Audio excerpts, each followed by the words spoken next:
مرخصی استحقاقی کارگرانی که موظفیشون بیشتر از 7 ساعت و 20 دقیقه است چجوری محاسبه میشه؟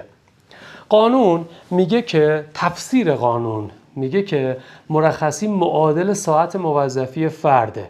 یعنی اگر فرد از شنبه تا چهارشنبه روزی 8 ساعت و 48 دقیقه کار بکنه 44 ساعت هفتگی رو پر میکنه.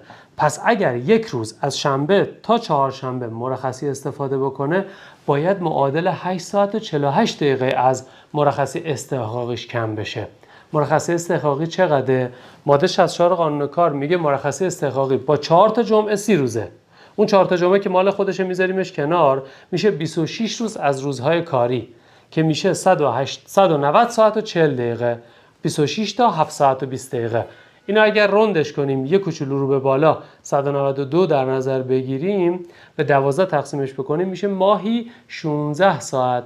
پس مرخصی استحقاقی در طول یک ماه برای همه کارگران فارغ از اینکه ساعت کاریشون 7 ساعت و 20 دقیقه از شنبه تا پنجشنبه، از شنبه تا چهارشنبه 8 ساعت، پنجشنبه 4 ساعت، از شنبه تا چهارشنبه 8 ساعت 48 دقیقه است.